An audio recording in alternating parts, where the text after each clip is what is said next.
بسم اللہ الرحمن الرحیم صلی اللہ علی محمد وعلی آلہ واصحابہ وبارک وسلم ربی زدنی علما ربی زدنی علما ربی زدنی علما السلام علیکم ورحمۃ اللہ وبرکاتہ۔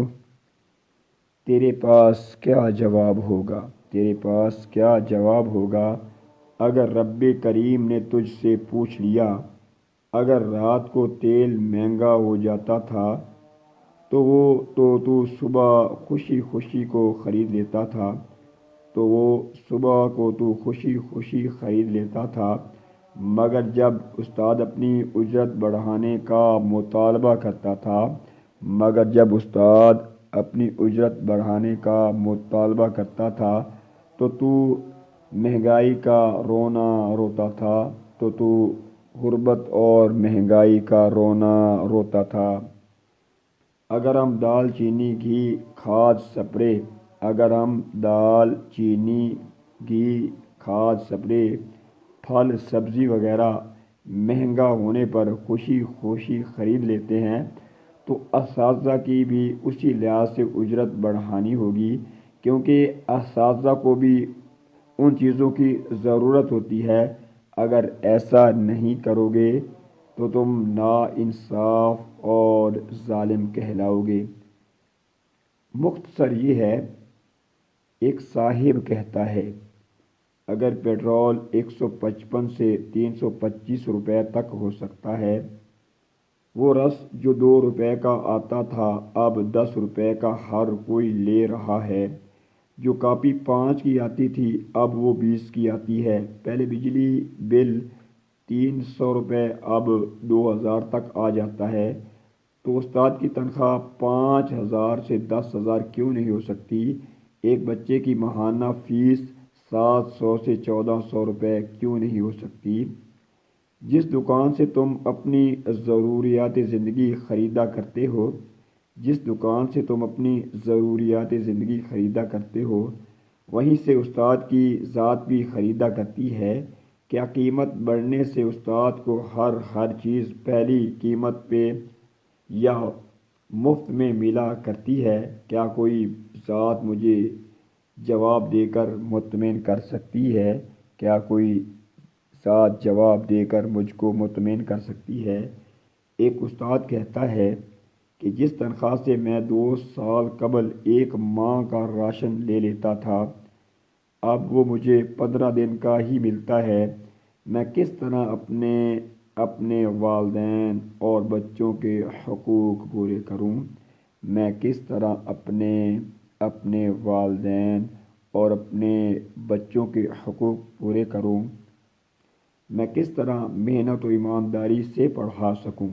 میں کس طرح محنت و ایمانداری سے پڑھا سکوں؟ جس طرح گاڑی کو چلانے کے لیے بہترین تیل وغیرہ کی ضرورت ہوتی ہے جس طرح گاڑی کو چلانے کے لیے بہترین تیل وغیرہ کی ضرورت ہوتی ہے، اسی طرح انسان کو بھی زیادہ سے زیادہ محنت کرنے کے لیے غذا وغیرہ کی بھی ضرورت ہوتی ہے۔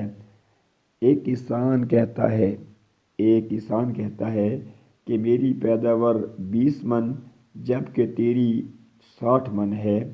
ایک کسان دوسرے کسان سے کہتا ہے کہ میری پیداوار 20 من جبکہ تیری پیداوار 60 من ہے، ہماری زمین تو ایک جیسی ہے۔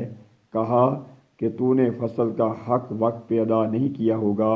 اسی طرح علم سے لگاؤ رکھنے والا بھی کہتا ہے کہ تیرا بچہ اس دوسرے بچے سے پیچھے رہ گیا ہے کیونکہ تم نے وقت پہ علم اور اساتذہ کا حق ادا نہیں کیا ہے۔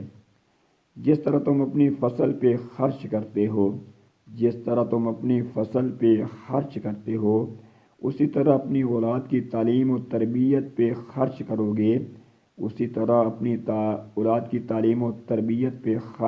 گے تو علم اور اساتذہ کا حق ادا ہوگا۔ جتنا خرچ ایک بکری پہ آتا ہے اگر اس سے بھی کم تم اپنی اولاد کی تعلیم و تربیت پہ کرو گے تو علم اور اساتذہ کا حق ادا نہ ہوگا تو پھر تیرا بچہ کیسے کامیاب ہوگا؟ جس استاد کا معاوضہ آج کے اس دور میں 15,000 سے بھی کم ہوگا، اس کے پاس کتنا علم ہوگا؟